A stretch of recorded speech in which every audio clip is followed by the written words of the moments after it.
宗主，邹务君到。哦，快请。Hola a todas las personitas que están viendo este video, mi nombre es un poco largo, así que pueden decirme Aki. Soy psicoterapeuta y les doy la bienvenida a mi canal. Un espacio donde analizamos a diferentes personajes ficticios desde una perspectiva psicológica. En el caso de hoy hablaremos de Jin Wan Yao o Meng Yao, personaje de la obra Modo Sushi, también conocida como el gran maestro del cultivo demoníaco. El objetivo de este video no solo es entretener, sino también informar y generar un espacio para hablar de salud mental a través del análisis psicológico de este personaje. Si en algún momento a lo largo del video te sientes identificado con algo de lo que se menciona, recuerda que es importante que evitemos el autodiagnóstico y priorizemos siempre el cuidado de nuestra salud mental acudiendo con un profesional. Dicho esto, es importante que sepan que no sé pronunciar muy bien los nombres, pero prometo en intentarlo lo mejor posible. Ahora sí, comencemos. Aunque Modo Sushi posee varias versiones como la novela, el donghua, el manhwa o el live action, este análisis se basa en la novela principalmente, ya que es el origen de esta obra. También estaré usando escenas de otras adaptaciones como apoyo visual y como complemento a la novela, ya que al ser narrada desde un punto de vista que es del protagonista, hay huecos que podemos llenar con estas adaptaciones al ser oficiales. Jin Wan Yao o Meng Yao es el antagonista principal de Modo Sushi, un personaje caracterizado por ser manipulador, calculador y reservado, además de poseer una gran capacidad para adaptarse a su entorno y beneficiarse de este. Sin embargo, cuando es momento de observar su historia, podemos notar que tiene un trasfondo bastante amplio y triste, lo que me genera la curiosidad de cómo es que llegó a ser aquel villano que vimos al final de la obra, aquel que vimos en el templo Wanjin, por lo que ocuparemos la narrativa y las conductas que se pueden observar para realizar este análisis, ya que al ser un personaje ficticio, lamentablemente no podemos usar ni test estandarizados o entrevistas clínicas para complementar este análisis. Me gustaría abrir este análisis con una de las cosas que en lo personal considero sumamente relevante para entender el porqué de las acciones de Jin Wan Yao, que es la forma en que fue criado. Recordemos que la crianza no es solo dar techo y comida, es un proceso que implica el cuidado, la protección, la educación y la guía de alguien desde la infancia hasta la edad adulta. Y si bien los métodos de crianza no deberíamos juzgarlos como algo bueno o malo, sí tenemos que tomar en cuenta que independiente a estos, la crianza tiene una repercusión a lo largo de la vida. La crianza de Jin Wan Yao es complicada de analizar, ya que tenemos poca información de esta. Sin embargo, hay 3 puntos muy importantes dentro de esta poca información que nos revelan mucho. El primero es su lugar de nacimiento, el segundo es quiénes son sus padres y el tercero es el deseo de su madre. Comenzando con su lugar de nacimiento, Jin Wan Yao llegó al mundo en un burdel ubicado en la ciudad de Yunping bajo el nombre de Meng Yao, donde vivió hasta su adolescencia. Este entorno resultaba poco adecuado para un niño, ya que lo expone a dinámicas y situaciones propias de la vida adulta de estos lugares. Además de esto, Meng Yao tuvo que enfrentar hostigamiento constante de parte de algunas de las trabajadoras del lugar, debido a que su madre era vista como alguien orgulloso y arrogante, debido a que era capaz de escribir y leer. Y lo que nos lleva al siguiente punto de que es quiénes son sus padres. Es importante que recordemos que Meng Yao nace de una relación extramarital de Jin Wenshan, líder de la secta Lan Jin, y su madre Menxi. Desde el inicio esta dinámica estuvo marcada por el desequilibrio. Aunque Menxi sabía leer y escribir, su carácter era ingenuo, lo que la hacía bastante vulnerable, y Jin Wenshan aprovechó esto. Usando su posición social y económica, la manipuló. Un ejemplo de esto es cuando, como muestra de supuesto cariño, le obsequia una perla, haciéndole creer que ésta tenía un valor tanto sentimental como económico. Un gesto que en realidad de valor emocional tenía un cero, pues el líder Jin era conocido por tener múltiples amantes pasajeras y repetir este mismo patrón con todas ellas. Esto nos lleva al último punto, el deseo de la madre de Meng Yao, totalmente cegada por la ilusión que le había vendido Jin Wenshan. Al quedar embarazada, Esta comienza a soñar con el día en que este hombre regrese para sacarlos de este lugar y convertir a su hijo en un cultivador reconocido. Con esta esperanza en mente y aprovechando que ya estaba bastante bien en cuestión de lectura y escritura, utiliza lo poco que tenía de dinero para comprar libros y educar a Meng Yao en el camino a la cultivación. Sin embargo, su anhelo nunca se cumplió. Jin Wanchang jamás volvió por ellos y Meng Shi murió antes de siquiera poder ver realizado el futuro que había imaginado para su hijo. En conjunto, estos tres factores se convierten en un pilar fundamental dentro de la estructura psicológica de Jin Wanchao. Por un lado, fue educado para complacer a un padre que no solo desconocía, sino que además mantenía idealizado gracias a la influencia de su madre. A esto se suma un profundo sentimiento de inferioridad, derivado de sus orígenes como hijo ilegítimo. Y aunque, gracias a la preparación de Meng Shi, Meng Yao llegó a ser alguien bastante culto e intelectualmente destacado, siempre cargó con la etiqueta de ser el hijo de una trabajadora de burdel, por no decir otra cosa. Si bien nunca llegó a avergonzarse de su madre, al contrario, la amaba tanto que cuando tuvo la oportunidad le construyó un templo. Sí, si bien sí resentía profundamente el ser menospreciado por su origen, esto se debía a que al poder sobresalir sobre los demás, la única manera en que estos podían rebajarlo era a través de esto, sus orígenes. Continuando con el análisis, ahora hablaremos sobre la construcción de la identidad de Jin Wangyao. En esta parte hablaremos de dos factores muy importantes antes mencionados, pero que ahora explicaré más a detalle, que son la creencia que tiene de su padre y este sentimiento de inferioridad. En cuanto a la creencia sobre su padre, como ya mencioné, Meng Yao lo tenía fuertemente idealizado. Por ello, tras la muerte de su única figura de apoyo, es decir, su madre, este decide acudir con aquella perla en mano a buscar a Jin Wanshan con la esperanza de ser reconocido como parte de la secta y de la familia. Sin embargo, lo único que recibe fue la humillación de ser arrojado por las escaleras. Un hecho que para él resulta incomprensible, pues la realidad no coincidía en absoluto con la historia que había escuchado durante toda su vida. A pesar de esta dura experiencia, Meng Yao no deja de buscar la aprobación de su padre, esforzándose constantemente por demostrar su valía. Incluso Nie Mingyue llegó a darle una carta de recomendación para que pudiera unirse a la secta Jin, misma que no funcionó y fue desechada por su padre.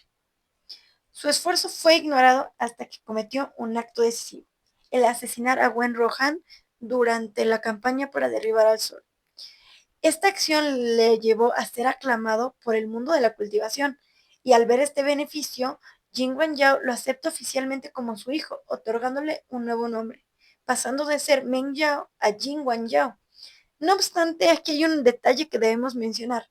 Debido a su generación de nacimiento, debería haber sido nombrado Jin Si Yao, pero aquella irregularidad para ahora Jin Wangyao pasa desapercibida debido a la emoción de ser reconocido. Y hago las comillas porque de hecho Meng Yao es capaz de rebajarse por completo con tal de cumplir todas las órdenes de su padre y pueda ser reconocido como un miembro legítimo de la familia Jin. Esto incluye desde tareas triviales hasta acciones mucho más graves como encubrir asesinatos, mostrando hasta qué punto su deseo de aprobación paterna puede dominar su moral y su comportamiento. Continuando con este sentimiento de inferioridad, como ya mencioné, este surge directamente de sus antecedentes sociales. Al ser un hijo ilegítimo, se convierte en el blanco constante de discriminación dentro del mundo de la cultivación. Sus logros y esfuerzos eran reconocidos por pocas personas, ya que quedaban opacadas por el estigma de ser hijo de una trabajadora de burdel. Frente a esta falta de apoyo y validación social, Jin Wangyao comienza a desarrollar diversos mecanismos de supervivencia que le permiten no solo poder resistir este entorno, sino también empezar a destacar en este. Estos mecanismos se centran en su mayor fortaleza, su inteligencia. Los mecanismos que podemos observar en Jin Wangyao son el uso de la información como arma y escudo. Un ejemplo de esto es cuando está infiltrado en la secta Wen y trabaja para ambos bandos y dependiendo del ganador, obviamente él iba a salir beneficiado. La manipulación estratégica y el encanto social. Esta es con el fin de generar aliados incondicionales, mismo que funciona en Lan Chichen y en Su She. Y de manera un poco más extrema, la eliminación premeditada de obstáculos como fue un integrante de la secta Nie e incluso el mismo Nie Mingyue. En conjunto, estos dos factores nos muestran que Jin Wangyao establece sus relaciones en función de cómo es visto a los demás, de forma que su identidad se construye a partir de la mirada ajena, lo que lo lleva a calificar a las personas de acuerdo a cómo funcionan para él, de acuerdo a su búsqueda de constante estatus y reconocimiento, ya sea como personas útiles, inútiles u obstáculos. Esta necesidad también lo empuja a otros extremos bastante graves, ya que puede ser excesivamente complaciente y servicial para quienes le den validación, como fue Lan Chichen, o puede desplegar una crueldad fría y estratégica contra quienes amenazan esta posición, como pasó con Lee Mingyue. Y también podemos notar que esta forma de ser servicial y complaciente puede cambiar radicalmente de acuerdo al cambio de trato, ya que al ser descubierto por el mundo de la cultivación, incluso secuestra a Nie Huaizan y a Lan Chichen. Anclado con lo anterior, tenemos un posible diagnóstico de trastorno de la personalidad antisocial. De acuerdo con el DSM-5, que es un manual diagnóstico ocupado en el área de la salud mental, este se describe como un patrón constante de inatención y vulneración a los derechos de los demás, mismo que suele presentarse en la infancia o adolescencia temprana, persistiendo a lo largo de la vida. Para establecer esta posibilidad de diagnóstico, es importante que se cumplan con al menos 3 criterios propuestos por el manual. En el caso de Jin Wangyao encontramos los siguientes. El primero es que Jin Wangyao tiene un marcado incumplimiento respecto a las normas sociales y legales, reflejado en conductas como el asesinato y el encubrimiento de criminales, acciones que llevó a cabo tanto de forma directa como indirecta. Entre los ejemplos más evidentes de participación directa, encontramos la muerte de su propio padre, Yin Wenshan, así como la de Nie Mingyue y la del soldado perteneciente a la secta Nie. De manera indirecta podemos considerar su implicación en las muertes de Jin Sixuan y de varios miembros de la secta Wen, ya sea por manipulación o por permitir que las circunstancias derivaran en estos desenlaces, ya que él estaba consciente de estas posibilidades, pero le parecieron indiferentes. Si bien también me gustaría incluir en la lista a su esposa Kim Su y a su hijo Jin Ruo Song, aquí la situación se vuelve un poco más ambigua, ya que se nos dice durante la obra que Kim Su se quita la vida, pero no se detalla si esto es bajo conciencia propia o impulsada por su esposo. Respecto a su hijo, se sugiere que este muera a manos de un opositor político de Jin Wangyao. Sin embargo, Jin Wangyao, en su confrontación final con Lan Chichen, él mismo admite responsabilidad sobre estos hechos, lo que vuelve difícil distinguir qué tanto fue real y qué tanto fue manipulación de su discurso final. A lo anterior se le suma un aspecto igualmente transgresor, la relación incestuosa que mantuvo con su media hermana Kim Su. Mismo motivo por el cual esa se termina arrebatando la vida al descubrir que tenían un parentesco sanguíneo. Y también el por qué su hijo iba a ser eliminado de alguna u otra manera, ya sea por un opositor o por él mismo. Otro rasgo, que es el segundo, que es bastante evidente en Jin Wangyao, es su tendencia marcada al engaño con el fin de obtener algún beneficio personal, lo cual se observa en varios de los capítulos de la historia. Un ejemplo claro es su relación con Jin-Soo. Según lo narrado en la obra, cuando se enamora de ella y decide casarse, aún desconoce que son medios hermanos. Sin embargo, antes de la boda, su suegra le revela esta verdad, advirtiéndole de la consanguinidad. A pesar de eso, Jin Wangyao decide continuar con el matrimonio, justificándose con que Jin-Soo ya estaba embarazada, aunque más tarde asegura que tras descubrir su parentesco nunca volvió a tener contacto físico con ella. Y la veracidad de esta afirmación permanece en duda, lo que refleja nuevamente su capacidad para manipular el relato según su conveniencia. Un episodio de engaño aún más grave fue el asesinato de Nie Mingyue. Bajo la apariencia de brindarle ayuda para establecer sus desviaciones de ki mediante el uso del Guqin, Jin Wangyao altera intencionalmente las partituras, provocándole una muerte lenta y dolorosa en lugar de una mejoría. Este acto no solo constituye un acto premeditado, sino también una profunda traición, ya que engañó a Nie Mingyue, quien era su hermano jurado en un momento de vulnerabilidad, y además oculta la verdad de quienes más confiaban en él, como Nie Huaizan y Lan Chichen. Este patrón de manipulación y ocultamiento se conecta con otros sucesos mencionados anteriormente, como la muerte indirecta de Jin Sik-swan, ya que este permite que Wei Wuxian sea el que cargue con la culpa de la muerte. Y además también encubre acciones de su propio padre y encubrir la muerte de este a sus manos posteriormente. Continuando con los criterios, siendo el tercero, también podemos observar que Jin Wangyao tiene una despreocupación por la seguridad propia y la de los demás. Respecto con la seguridad ajena, destacan varios ejemplos. Su colaboración con Su She para utilizar la maldición de los 100 agujeros contra Jin Sik-sun, la indiferencia hacia la vida de su cuñada Jian Yanli, el asesinato de un clan completo para como represalia por la muerte de su hijo y la manipulación psicológica de Lan Chichen durante su discurso final.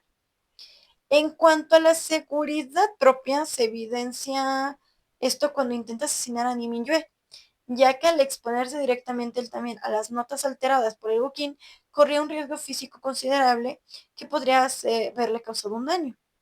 Estos ejemplos muestran que su ambición y necesidad de control lo llevan a poner en riesgo tanto su vida como la de quienes lo rodean, sin considerar por completo las posibles consecuencias o en su defecto ignorarlas de forma deliberada. Y por último, en criterios se evidencia que Jin Wangyao tiene una clara falta de remordimiento, un rasgo que se manifiesta en múltiples momentos en la obra. Por ejemplo, ante el asesinato de un miembro de la secta Nie por sus manos, minimiza su responsabilidad argumentando que él empezó. De manera similar, en el caso de la muerte de los padres de Yilin, atribuye lo sucedido a las circunstancias, argumentando que no fue algo que él planeara de manera consciente, simplemente sucedió. Incluso en actos más graves como el asesinato de su propio padre, lo realiza tras ver que su idealización se fragmenta, ya que lo escucha hablar mal de su madre, y como sabemos, Jin Yao tiene un profundo amor por su madre. Es así que en esta ocasión no solo elimina a su padre, sino también a las mujeres que formaban parte de su plan.